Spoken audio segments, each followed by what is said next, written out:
En esta ocasión voy a hablar sobre un periodo muy convulso, tal vez sea el más convulso, también uno de los más complejos, tal vez sea el más complejo, ya no solo del Imperio Romano, sino de toda la Roma antigua, como es la anarquía militar, que en la historiografía se conoce así, como anarquía militar. Voy a delimitar este periodo.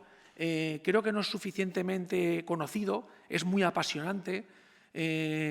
Antes comentaba algún amigo que no es suficientemente narrado o ni siquiera narrado, ¿no?, en cuanto a novela. Me parece un periodo apasionante, pero hay que cogerlo con precaución porque es muy difícil, ¿no? Pues bien, para ilustrar esta conferencia he elegido esta imagen que pertenece al sarcófago Ludovisi. Es un sarcófago romano del siglo III, porque vamos a hablar del siglo III. Os sonará o tal vez les suene la crisis del siglo III. Inserta en esa crisis, inserto en ese periodo, está este otro del que voy a hablar. Pues bien, este sarcófago creo que ilustra muy bien ese momento, ¿no? Es un sarcófago romano que pertenece a la categoría de los sarcófagos de batalla y lo que ilustra, como podéis observar, precisamente es un combate, una batalla entre bárbaros y romanos que va a ser la tónica dominante durante todo este periodo, ¿no? Además, pertenece a la subcategoría de combates masivos. Como podéis observar, existe un horror vacui porque está lleno de elementos que lo que ilustran sobre todo es ese caos que voy a contaros a continuación. Va a ser ya complejo el poder narrarlo, con lo cual os podéis imaginar lo que fue vivirlo, ¿no?, cómo lo vivieron los romanos en ese momento.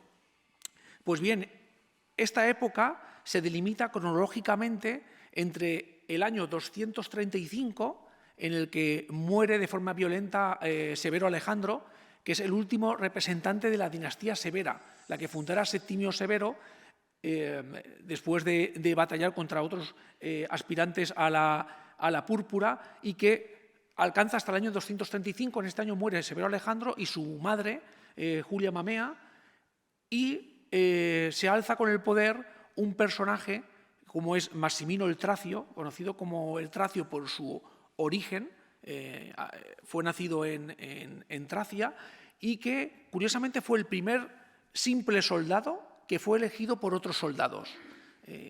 A lo largo de la conferencia voy a hablar de esa dicotomía un poco entre la aristocracia, el patriciado y el orden ecuestre, ¿no?, los caballeros, ¿no?, que en este momento van cogiendo preponderancia, sobre todo en el ejército, y que van a desbancar a los otros, y van a ser muy pocos los emperadores que surjan del orden senatorial, como veréis a continuación. Y abarca hasta el año 285 con el advenimiento de Diocleciano. Es decir, este periodo dura exactamente 50 años, así exactamente, y fue este periodo tan convulso que os he marcado. Por otra parte, también me gustaría reseñar que Massimino el Tracio fue el único emperador que no pisó Roma. O sea, gobernó durante 3 años, entre el 235 y el 238, pero ni siquiera tuvo oportunidad de pisar Roma. Esto es un dato relevante, porque sus predecesores se darán cuenta de lo importante que es entrar en la capital y defender o postularse como principal personaje del imperio ante el Senado, ¿no?, que es el que ratificaba de alguna manera el nombramiento. Además, Massimino va a ser el primer emperador soldado. Eso también lo voy a remarcar a lo largo de la conferencia, porque la inmensa mayoría de los emperadores que se van a suceder durante este periodo de 50 años, que van a ser 26 emperadores oficiales, pero otros tantos usurpadores. La usurpación va a ser el mayor problema de este periodo. He decidido dividir la conferencia en dos partes. Una primera parte en la que voy a abordar o voy a trazar las características generales que a posteriori la historiografía ha podido establecer como rasgos singulares de este periodo, y después, si os parece, entraré un poco en la historia del periodo propiamente dicho, ¿no? Y iré narrando emperador a emperador, al menos las figuras más relevantes, qué es lo que sucedió y por qué sucedieron estos acontecimientos. Pero para poder comprender cómo lo vivieron los romanos y por qué reaccionaron de una determinada manera, es importante conocer y saber qué sucedía fuera del imperio. Fuera del imperio romano, evidentemente, sucedían muchas cosas que la propia Roma ignoraba. Si os parece, empezaré contando lo que sucede en la frontera oriental. No sé si conocéis o os sonará el imperio parto, los persas. Voy a hablar del imperio sasánida. Resulta que a principios del siglo III el imperio arsácida, que gobernaba hasta ese momento, cae y se impone una nueva dinastía de origen persa, que son los sasánidas. Pues bien, el primer gobernante de la dinastía sasánida, que es Ardasir, derroca al último gobernante parto, que es Artaban, y establece una nueva monarquía muy belicosa, que lo que va a tratar es de recuperar ese imperio aqueménida anterior a la conquista de Alejandro Magno. Evidentemente, en este momento, Roma tiene establecidas diversas provincias en la frontera oriental, como Siria, Mesopotamia, Arabia, etc. Y la aspiración del rey de reyes, como se denominaba al emperador del imperio sasánida, es recuperar esos territorios, ¿no?, para afianzarse en el poder y como propio prestigio militar y social a todos los niveles. Surgirá una figura que será fundamental, la voy a citar en varias ocasiones, que es Sapor I, que fue una verdadera pesadilla para los romanos y que fue el único emperador sasánida que consiguió capturar a un emperador romano, lo cual fue muy importante en ese momento, marcó mucho y fue como un punto de inflexión dentro de este periodo de la anarquía militar. Pero, ¿qué es lo que sucede más al norte, ¿no?, en la frontera renana y danubiana? Pues en este momento en Europa, desde el corazón de Europa y las orillas del mar Báltico, empieza un movimiento migratorio de tribus, de pueblos, sobre todo los pueblos góticos, que conoceremos como godos, luego serán los visigodos, ostrogodos, y se irán subdividiendo. Empieza un movimiento migratorio hacia el sur y el sudeste de Europa, porque también vienen presionados por otros pueblos y otras tribus más salvajes, ¿no? Intentaban buscar un solar más cómodo en el que poder prosperar más y mejor, y pensaban que lo que tenían por delante, que era el limes, la frontera, el imperio romano, el mundo civilizado, en fin, era mejor que lo que les venía por detrás, ¿no? Más adelante surgirán estos pueblos, os cito casi el más conocido, como son los hunos, porque ya se conoce que eran un pueblo muy hostil. Imaginaros, si tuviéramos que poner una balanza, si preferimos empujar hacia el mundo civilizado o dejarnos arrastrar por esa barbarie, ¿no? Así que dentro del mundo de los bárbaros los había incluso más salvajes. Y ese choque con esa frontera férreamente cerrada, guardada por, en este momento, 33 legiones que aprovechan básicamente lo que son las líneas fronterizas naturales, ¿no? Aprovechan los dos grandes ríos europeos, como son el Rin y el Danubio, para apostar una serie de puestos militares en el que establecer las legiones y así salvaguardar ese mundo civilizado que tanto había costado poder crear. Así que en este momento el Imperio Romano pasa de la ofensiva a la defensiva, ¿no? Y al principio de una forma bastante atropellada, porque no sabían cómo gestionar muy bien esa llegada masiva de migrantes, ¿no?, por decirlo de alguna manera. Pero ese no fue el único problema de este periodo. También surge una serie de pandemias. Voy a citar sobre todo la más importante de ellas, que es la peste de Cipriano. Se conoce así, se le da el nombre por San Cipriano, que fue obispo de Cartago. y que además esta epidemia se cebó sobre todo en el norte de África y que causó una gran mortandad en todo el imperio. Las cifras oscilan entre el 15 y el 30% de la población imperial que cayó víctima de esta peste. De hecho, el único emperador de los que voy a citar que murió de forma natural fue Claudio II el Gótico, que fue víctima de esta peste. El resto murió o en batalla o con una daga clavada en la espalda. Ese el que mejor murió, el que mejor murió. Por otra parte, es importante señalar la crisis monetaria y financiera.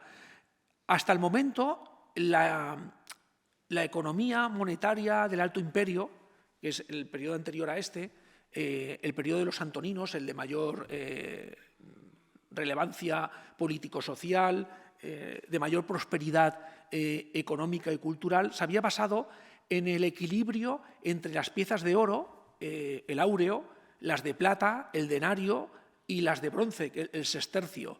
Pero será Caracalla, hijo de Septimio II, el que cree una nueva moneda, conocida como antoniniano, que debía equivaler a 1,5 denarios o 2 denarios, que va a ser la moneda que se imponga en este momento. El oro, que se utilizaba sobre todo en las transacciones de gran fuste. Luego, la moneda de bronce solía circular en todas las capas sociales, pero la verdadera moneda importante es la de plata, el denario, porque era con la que se pagaba la soldada, ¿no? El sueldo de los militares, y que va a fagocitar todo el sistema monetario de este momento. Pero el problema realmente es que las piezas cada vez se reducen más de peso y sobre todo más en material precioso, ¿no? Porque realmente lo que importaba era el material en el que estaban hechas estas monedas. Pues evidentemente con la crisis económica y monetaria se reduce la aportación de material precioso en cada una de estas amonedaciones. Por otra parte, se produce una crisis institucional. ¿En qué sentido? En que empieza a producirse una fricción importante, lo he adelantado un poquito anteriormente, entre el Senado, ¿no?, la aristocracia, el patriciado, y el orden ecuestre, ¿no?, los caballeros, que van a empezar a ganar preponderancia y puestos importantes en el ejército. Y os he citado el tema de los emperadores soldados, porque realmente van a ser estos generales, estos prohombres, en muchos casos prefectos del pretorio, gente que ha hecho carrera militar, la que se va a postular como aspirante a la púrpura, porque van a tener el apoyo no solamente de la soldadesca, ¿no?, de los legionarios, sino de la población civil, que va a confiar antes en un general, en un soldado que pueda defenderle, ¿no?, de la barbarie de todas estas poblaciones que intentaban, por una parte, sentarse en el suelo romano o, si no, ganar botín. De hecho, estas incursiones eran muy importantes porque muchas profundizaron dentro del imperio. Y si pensamos que en la frontera renana, estamos hablando de la Galia, estamos en la zona de Bélgica, imaginaros que más de una incursión llegó hasta Hispania, incluso saquearon Tarragona. Fijaros lo que llegaban a penetrar dentro del imperio, y luego explicaré por qué sucedía esto y qué medida se adopta para paliarlo. ¿Por qué sucede esta fricción entre el Senado y el orden ecuestre? Porque estos emperadores soldados van a gravar a la aristocracia para que aporten mayor capital para poder sufragar el esfuerzo de guerra, ¿no? Evidentemente hay que conseguir mayor número de soldados, mantener a los soldados, comprar su aquiescencia también, y no solamente a los soldados, sino incluso a los bárbaros. De hecho, si muere Alejandro Severo, el último vástago de la dinastía Severa, es porque el ejército se rebela ante este emperador, que lo que hace es comprar la paz. Es decir, para no sufrir las incursiones de los bárbaros, de los alamanes en este caso, pagaba a los propios alamanes para que no incursionaran dentro del imperio, lo cual causaba un gran desprestigio dentro del seno del ejército, ¿no? Pero el problema más importante, ya lo he apuntado, son las usurpaciones militares. El factor militar va a ser el centro de la vida política. Si el emperador sufre una derrota, a partir de ese momento sabe que le van a surgir muchos competidores Y un general que obtenga una victoria en el campo de batalla va a empezar a pensar que puede ser un buen emperador y va a empezar a contar con el apoyo de una legión en concreto u otra, porque además cada legión va a tener sus propios candidatos y va a haber algún año en el que coexistan hasta 5 emperadores. Esto no es nuevo porque ya sucedió en el año 69, el año de los 4 emperadores, o incluso en el año 193-194 con la guerra civil de Septimio Severo contra Prescenio Nigro o Clodio Albino. Sin embargo, aquí se multiplica, ¿no?, ese problema. Es decir, que ya no hay mayor distancia o diferencia entre legitimidad y usurpación que el que depare la suerte de las armas. Además, surge un nuevo tipo de emperador. Galieno, que va a ser un personaje fundamental porque va a ser el gran reformador de este periodo y anticipa de alguna forma las reformas que sucederán a posteriori al comienzo del Bajo Imperio Romano por parte de Diocleciano I y Constantino II, va a ser el último aristócrata que alcance la púrpura. Las personalidades de sus sucesores van a ser completamente distintas y poseen rasgos en común. En primer lugar, el origen. Curiosamente, no solo se conoce como emperadores soldados, sino como emperadores ilirios, porque van a ser las provincias que actúan como bisagra entre la parte oriental y occidental del imperio y las que realmente protegen a la península itálica de Germania, las que van a proveer al imperio de su principal personaje. Moesia, Dacia, Dalmacia, Iliria van a ser el origen de todos estos emperadores. Y sobre todo, y ante todo, su procedencia, que va a ser el ejército. Además, todos comparten, y gracias, una fe indomable en la eternidad de Roma. Y esto no es baladí. Esta ideología es fundamental para que no decayeran, ¿no?, y para que el empeño de recuperar el prestigio del imperio y las tierras que se habían perdido pudiera hacerse efectivo. Además, todo esto viene vinculado por una ideología que se va forjando a lo largo de este periodo en las amonedaciones. Tener en cuenta que la acuñación de moneda era la que mayor prestigio aportaba porque era la única forma de que los súbditos, los ciudadanos, conocieran el rostro de su emperador. Entonces, mal lo tenía un usurpador o un emperador si no acuñaba moneda porque, claro, no tenía forma de hacer una propaganda política, ¿no? Entonces, hasta la fecha, en las leyendas de las monedas se había arrogado la figura del emperador títulos como Pius o Félix. Pues ahora va a ser muy importante un nuevo término que es el de invictus. O sea, presentarse ante los ciudadanos, ante los súbditos, como un personaje invicto, capaz de defender el suelo provincial de todas estas amenazas. Empiezan a proliferar las alegorías, como la victoria, o empiezan a aparecer deidades como Marte, ¿no?, vinculadas estrechamente al mundo de la guerra, de lo militar, etc. Además, hay un proceso casi paralelo de divinización, de deificación del emperador. Esto no había podido suceder anteriormente, ya lo intentó Augusto en su momento, pero ahora las circunstancias, el contexto, son propicios para que esto suceda.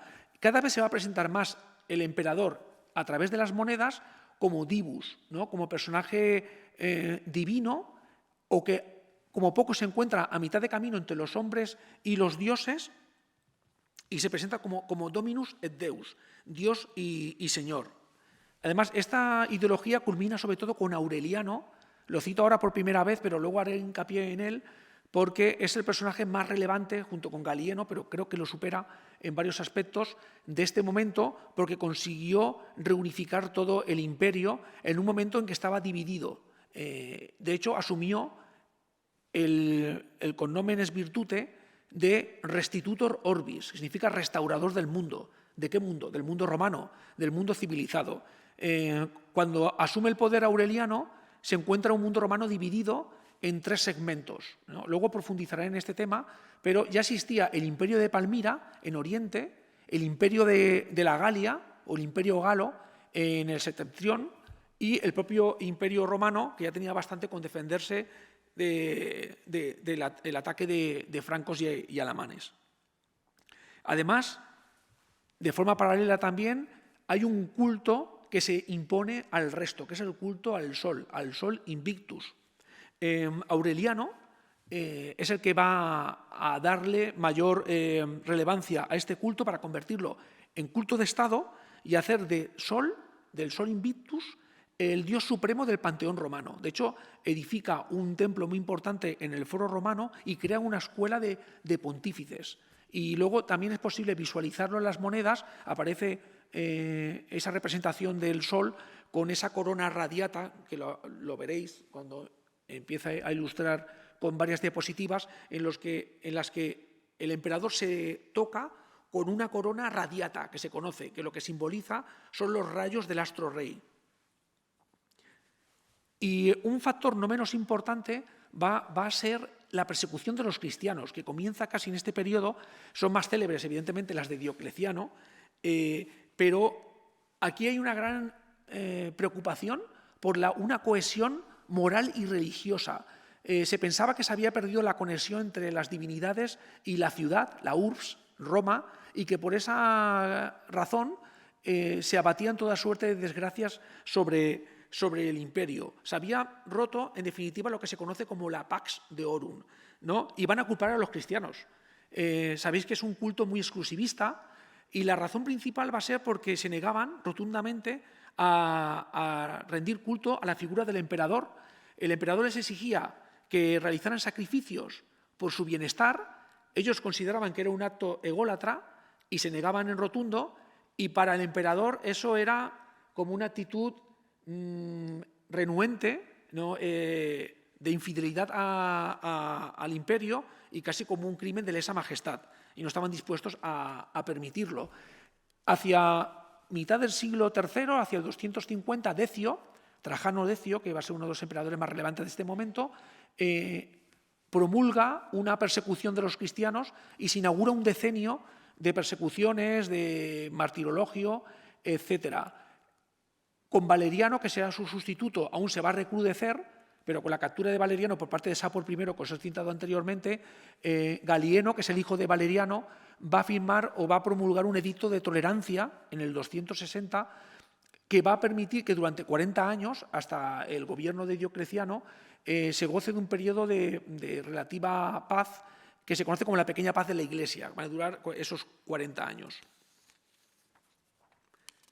Y una vez que he establecido un poco los rasgos generales de este periodo, paso a continuación a narraros un poco la historia del momento, ¿no? Os he dicho que se inaugura en el año 235 con la muerte de Severo Alejandro y de su madre Julia Mamea por parte de los soldados, y se nombra a un soldado, como es Maximino el Tracio, como emperador, lo cual genera un gran malestar en Roma, en el Senado, por aquello que os he contado de ese comienzo de fricción que sucede entre los diversos órdenes económicos sociales. Pues bien, como dato curioso, resulta que Maximino el Tracio era un verdadero gigante, padecía de gigantismo y, según las fuentes, llegaba a alcanzar una altura de 2,60 metros, lo cual lo convierte en el gobernante más alto de la historia. Eso como dato curioso. Como dato curioso. Pues bien, la Guardia Pretoriana lo aclama como emperador. De hecho, Maximino hasta ese momento era el legat de la Legio Cuarta Itálica, que estaba apostada en Panonia, que es una de estas provincias que os comentaba, que actúa como bisagra entre las dos partes fundamentales del imperio y que actúa también como glacis, defensor, como tierra de por medio, para intentar frenar el avance de las invasiones. En el 236, Maximino nombra como César a su hijo, Máximo. ¿Qué pretende con esto? Establecer una nueva dinastía. Hasta el momento, el imperio se había regido por dinastías, la Julio-Claudia, la de los Severos, como os he citado, y a partir de ahora, cada emperador va a intentar instaurar su propia dinastía. Lo que pasa es que no van a fructificar, no van a tener el tiempo suficiente para ello, porque va a perecer tanto padre como hijo, ¿no? como sucesor en estas confrontaciones entre los propios romanos, en esta serie de guerras civiles, ¿no? A finales de, no, mejor dicho, a principios del año 238, en la provincia de África, el Senado apoya el nombramiento del procónsul de esta provincia como emperador, porque era como el favorito del Senado, como el miembro elegido por parte del Senado para hacer frente a Massimino, que es nombrado enemigo de Roma. Va a ser Gordiano I, que va a tardar poco en asociar al poder a su hijo, Gordiano II. En este momento, la legión de Numidia apoya a Massimino, va contra Cartago y muere Gordiano II y motiva el suicidio de Gordiano. Con lo cual, esta fórmula del Senado acaba cuanto apenas comienza. De hecho, Gordiano gobernó durante 22 días. Es decir, de los 40 y pico emperadores entre oficiales y usurpadores que se van a suceder en este momento, los hay que estuvieron prácticamente unos pocos meses en el poder. Y este es un ejemplo. En ese momento, el Senado nombra a 2 emperadores, a Pupieno y Balbino, llega a duplicar el pontificado para hacer frente a Massimino.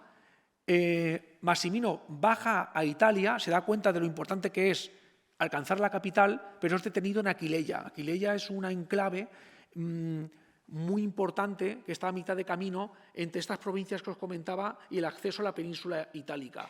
Y mientras Balbino está reclutando tropas en Rávena, antes de que suceda una confrontación militar, el propio Massimino es asesinado por sus soldados. Pero es que Pupieno y Balbino van a sufrir la misma suerte. Imaginaros, ya vamos introduciéndonos en ese caos que de alguna forma os mostraba en esta imagen. Bueno, aprovecho para mostraros algunas diapositivas. Este es Severo Alejandro, que era muy joven, tendría 20 y pocos años cuando es asesinado. Este es Gordiano, del que os acabo... No, este es Massimino. Massimino el Tracio, del que os he hablado recientemente. Este es Gordiano I, y estos son Pupieno y Balbino, ¿no? Que aparecen en esta imagen dual por aquello de que compartían todas las prerrogativas del poder. Y este es Gordiano III, del que os voy a hablar a continuación, porque para poder legitimarse en el poder, Pupieno y Balbino tuvieron que nombrar como corregente al nieto de Gordiano, como Gordiano III, para intentar legitimar y evitar otra guerra civil. Lo que sucede con Gordiano III es que sí que él llega a gobernar durante unos años hasta el punto de plantearse una campaña militar contra los sasánidas. Pero fenece en ese intento, seguramente, no queda claro en las fuentes, por parte de su prefecto del pretorio. El prefecto del pretorio y la guardia pretoriana eran fundamentales porque se asocia la figura del emperador y en muchos casos actuaba como guardia personal. Y el prefecto del pretorio sería como el segundo al mando, ¿no? El emperador y el prefecto del pretorio era como esa persona de confianza, no va a ser tanto, como podéis observar. En este caso era Filipo el Árabe, que acabará con la vida de Gordiano III y será nombrado por las legiones de Mesopotamia. Filipo el Árabe se le conoce como tal porque parte de su familia procedía de la península arábiga. Él nació en Damasco, en la provincia de Siria, y fue escalando posiciones en el ejército hasta alcanzar ese puesto relevante de prefecto del pretorio. Firma rápidamente una paz, compra la paz con Sapor I, que ya está gobernando en este momento, y acude rápidamente a Roma a tomar posesión de la púrpura. Ya se da cuenta de cuál es el gran error que ha cometido Massimiano e intenta que no le suceda en este caso. Asocia también a su hijo como heredero, intentando fundar una dinastía, y como nota singular será Filipo el Árabe el que celebre el milenario de Roma. Sabéis que el calendario romano, según Marco Terencio Varrón, en la fundación de Roma fue por parte de Rómulo en el año 753 a.C., y ellos siempre contabilizaban los años ab urbe condita, ¿no? Desde la fundación de Roma. Entonces, en el año 248 se cumple esos 1000 años del calendario romano y se lo celebra Filipo de una forma fastuosa, con grandes espectáculos teatrales, juegos en el anfiteatro, en el Coliseo. Llegan a morir hasta 1000 gladiadores en el Coliseo, cientos de fieras, jirafas, leones, leopardos, hipopótamos. Bueno, un espectáculo tremendo, con todo el coste económico que ello también conllevaba. Pero también el prestigio,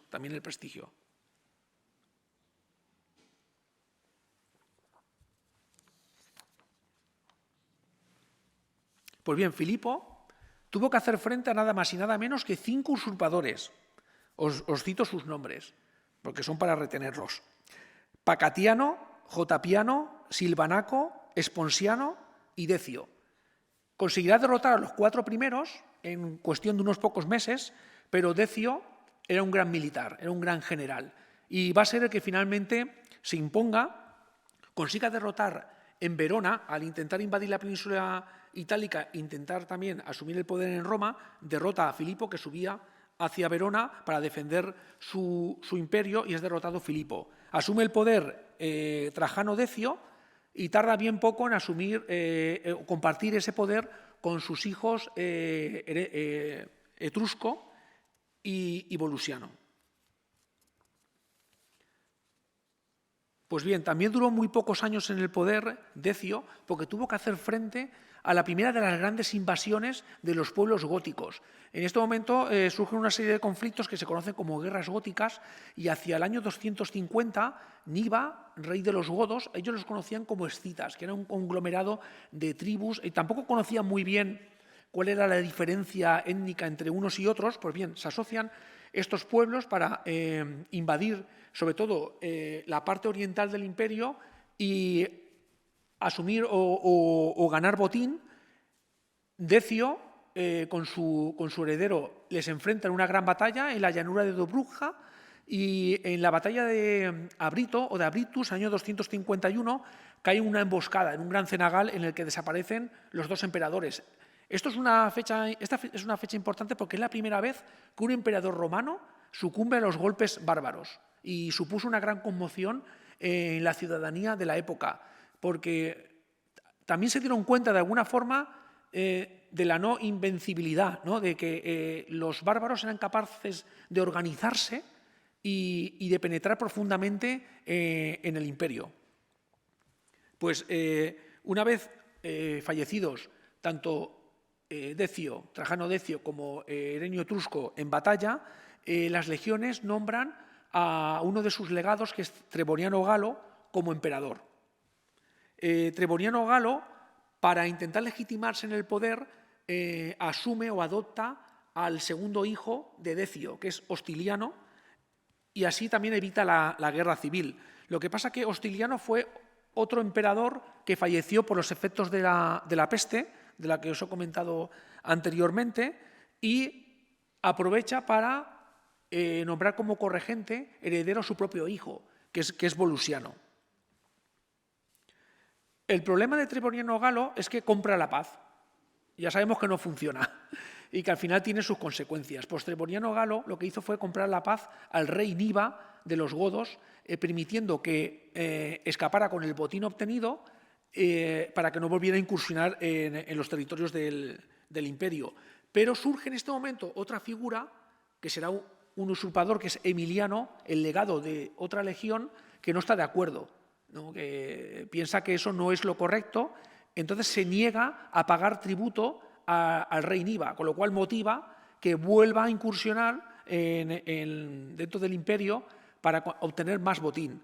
Y esto provoca esa fricción entre Emiliano y Treboniano Galo. El caso es que tanto Treboniano Galo como su hijo Volusiano y el propio Emiliano después van a ser liquidados por sus propios soldados. Y en este momento surge un personaje muy relevante, que es Valeriano, que es el que, antes de enfrentarse a Emiliano en batalla, al verse las tropas de Emiliano superadas por las de Valeriano, deciden asesinar a su general y asumir que el nuevo emperador sea Valeriano. Valeriano, de nuevo, veréis que se repiten un poco las formas. Nombra como corregente a su propio hijo, a Galieno. Va a ser importante Galieno, ahora os hablaré en detalle con él. Y lo que hace Valeriano es hacer una primera partición, de alguna forma, delegando el gobierno de Occidente en Galieno y asumiendo él el de Oriente. ¿Qué sucedía en Oriente? Que Sapor I vuelve a lanzar una ofensiva contra las provincias romanas de Mesopotamia y Siria, con tanta fortuna que llega a capturar Antioquía. Y Antioquía no era una ciudad menor, era la tercera ciudad de importancia de todo el imperio. Seguramente después de la propia Roma y de Alejandría, Antioquía era una gran capital, la gran capital del Oriente romano, y era una cosa que no podía permitir Valeriano. Entonces, forma un ejército, durante unos cuantos meses está formando ese ejército para poder enfrentarse con garantías de éxito ante Sapor I. Pero las epidemias de la época merman el ejército romano, con lo cual, cuando tiene que enfrentarse a su enemigo, se da cuenta de que no es suficiente e intenta pactar con él, pero incurre en una treta, ¿no?, de Sapor I, seguramente urdida por el prefecto de pretorio de Valeriano, un tal Macriano, y entonces Valeriano es el primer emperador y el único de la historia del Imperio Romano que es capturado vivo como prisionero, ¿no? Esto para los romanos de la época fue más ignominioso que la muerte de Decio en batalla contra los bárbaros.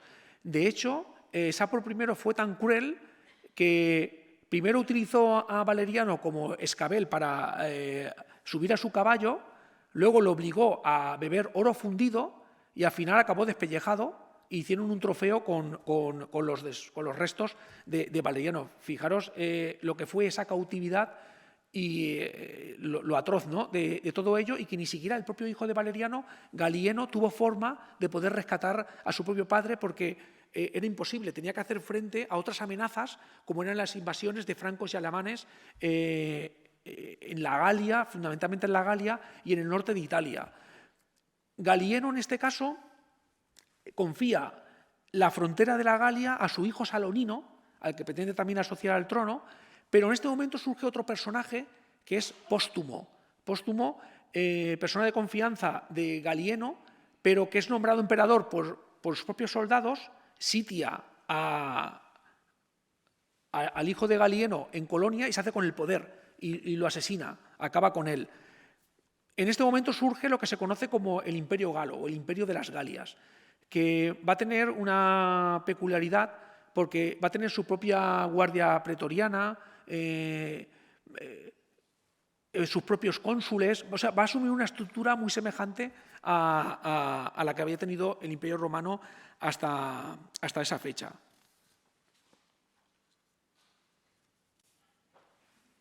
Os muestro alguna imagen. Aquí podéis observar la corona radiata que os comentaba, que simboliza los rayos del astro rey, del culto del sol invicto.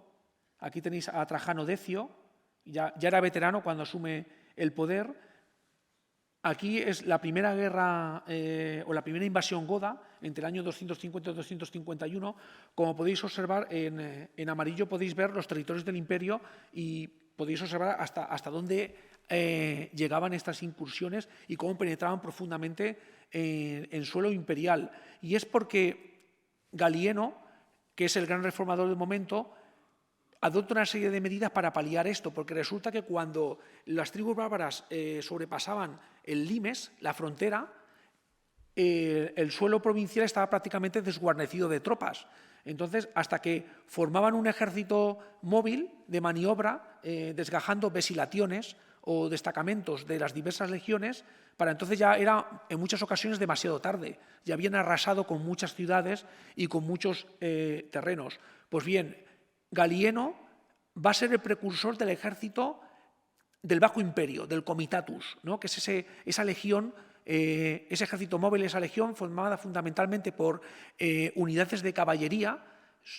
La piedra angular va a ser la caballería dálmata, y va a apostar ese ejército móvil en Mediolanum, ¿no? El actual Milán, que está al norte de la península itálica y que está mucho más próxima al teatro de operaciones de las fronteras, ¿no? Para poder cortar el avance de los bárbaros.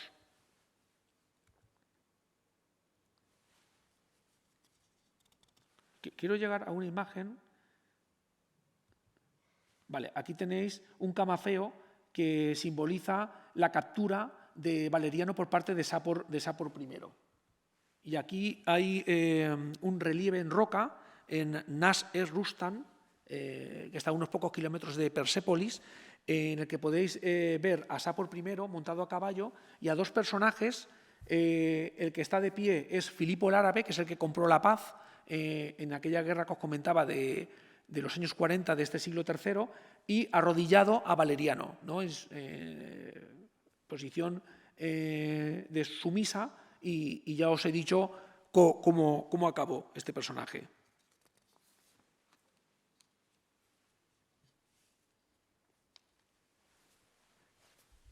Galieno también tiene que hacer frente a toda una serie de usurpadores. Os cito algunos: Ingenuo o Regaliano. Y en Oriente a Macriano el Viejo y a sus hijos, Macriano el Joven y Quieto. Podéis observar ese caos de nombramientos, de falta de legitimidad de muchos de ellos. Pero el fundamental de este momento va a ser Aureolo, que va a ser el usurpador que va a motivar la muerte de Galieno.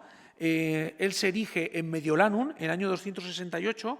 Galieno intenta enfrentarlo, pero es asesinado por sus soldados. El que acabará con Aureolo, que no conseguirá imponerse, va a ser el sustituto de Galieno, que es Claudio II el Gótico, que yo os he dicho que feneció por la peste de Cipriano, y que era un gran general. Aunque solo gobernó durante 2 años, fue capaz de derrotar la segunda gran invasión de los godos en una gran batalla conocida como la batalla de Naissus o de Naíso, en el año 269, gracias también a su prefecto del pretorio, que es Aureliano, que ya os he citado, y llegan, según las fuentes clásicas, llegan a aniquilar hasta 60.000 bárbaros, y consigue conjurar esa grave amenaza que estaba asolando todas las provincias orientales europeas del imperio. Pues bien, volviendo al imperio galo, el imperio de las Galias también padeció sus propias usurpaciones. En ese momento, si Galieno estaba gobernando en Roma y Póstumo estaba haciendo lo propio en Colonia, le surgen competidores al propio Póstumo para hacerse con el poder en este imperio, en el imperio galo. El primero que lo intentó fue Leliano, que fue el que realmente motivó la muerte de Póstumo. Es nombrado emperador en ese momento, tras fenecer Póstumo, Marco Aurelio Mario. También muere al poco tiempo, y es nombrado Victorino, que tampoco consigue imponerse, porque en este momento Claudio II el Gótico está intentando recuperar territorio en el imperio galo. De hecho, Hispania fue conquistada por las tropas de Póstumo y luego reconquistada por las de Claudio II el Gótico. Muere Victorino a mano de sus soldados, y se impone un personaje que conocido como Tétrico I, que asocia rápidamente al poder a su propio hijo, a Tétrico II, y estos van a ser los últimos emperadores del imperio galo, porque en este momento entra en acción este gran personaje que os he citado anteriormente, que es Aureliano, que es un gran general y que consigue recuperar los territorios del imperio galo, que si tengo ocasión, creo que por aquí, este es Galieno.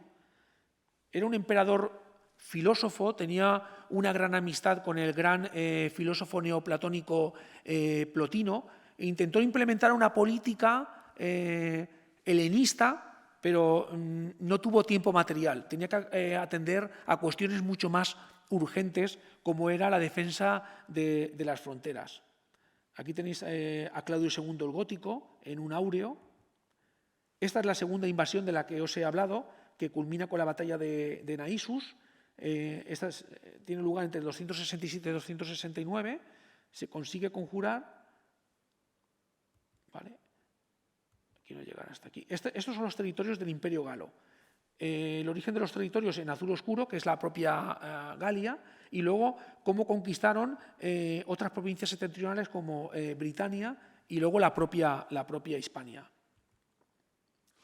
Bien, aquí os muestro ahora el imperio de Palmira. Bueno, esto es Palmira, una ciudad muy importante en la época porque estaba a medio camino el de las rutas caravaneras entre el Golfo Pérsico y el Mediterráneo. Se lucró de todo ese comercio y se convirtió en una rica ciudad de provincias y luego en sede de lo que se conoció como el Imperio de Palmira.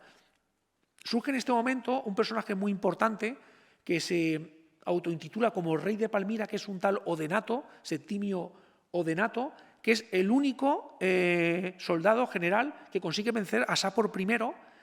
Por ello le premia a Galieno y le cede el título de señor de Oriente, cosa que aprovecha Odenato para fundar su propia dinastía y secesionarse de alguna forma del resto del imperio. Bueno, aquí tenéis otra imagen de Palmira, que tiene unos restos arqueológicos verdaderamente asombrosos. Este es Odenato, del que os acabo de hablar. Bueno, y esta es la famosa cenobia de Palmira. Fue asesinado Odenato por uno de sus soldados y asumió el poder como regente, en este caso regente, porque el heredero era Babalato, el segundo hijo de Odenato, Zenobia de Palmira, que es una de las grandes enemigas de la historia del imperio, ¿no? Hay quien la pone al nivel de Cleopatra.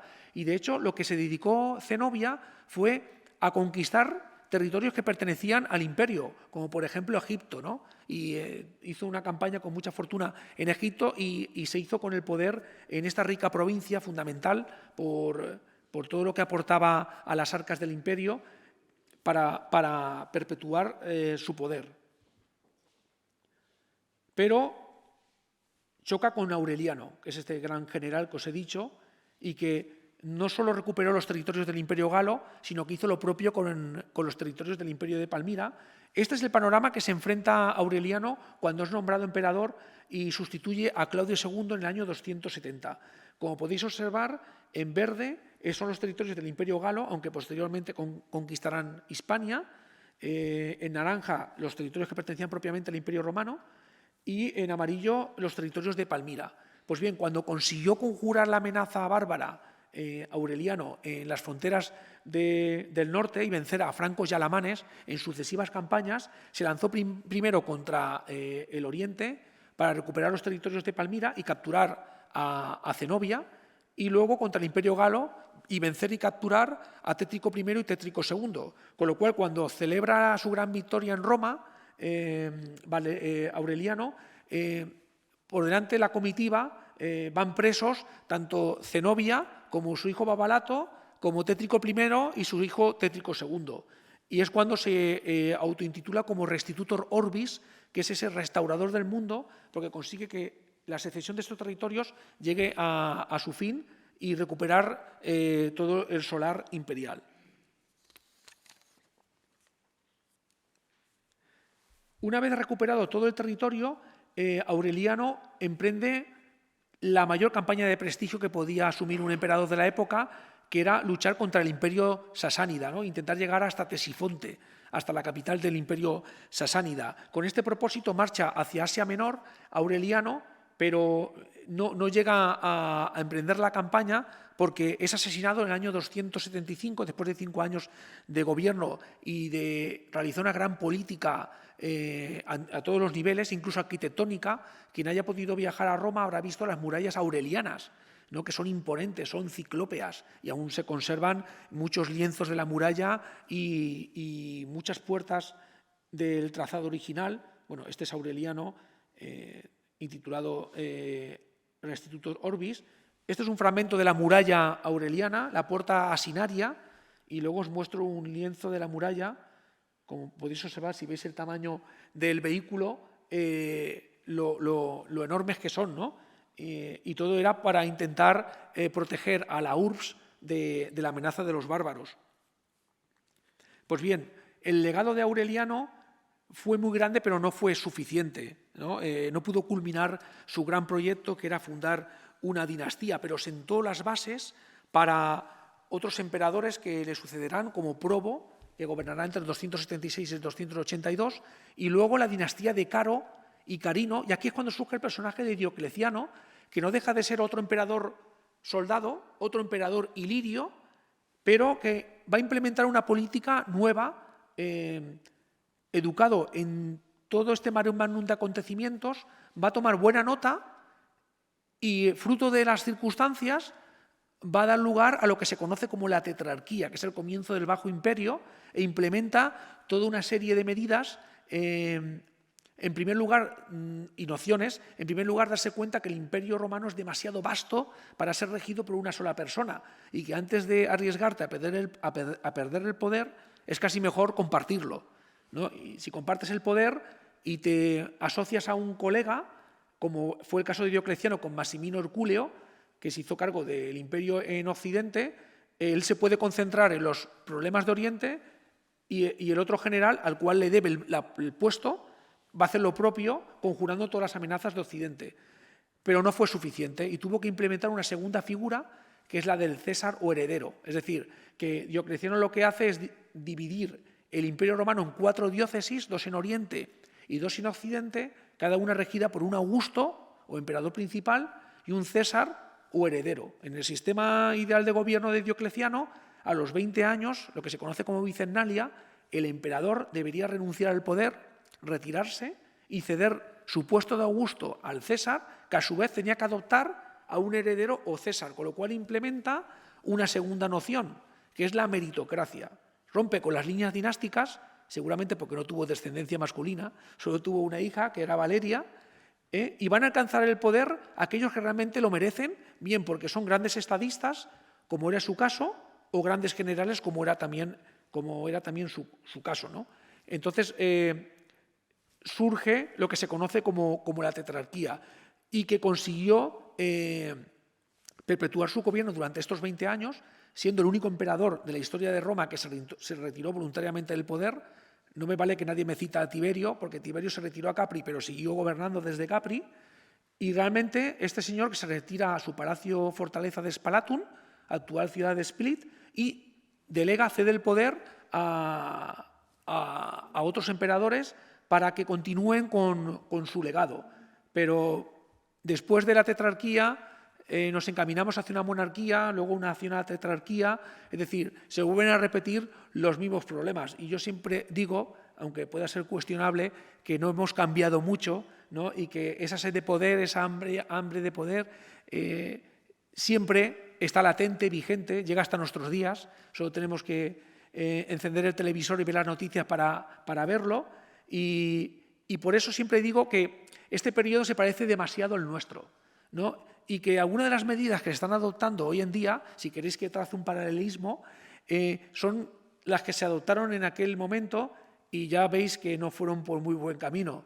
Entonces, si la historia sirve para algo, es para entender el presente y poder paliar los problemas futuros. Y hasta aquí mi intervención, Vicente. Muchísimas gracias por escucharme.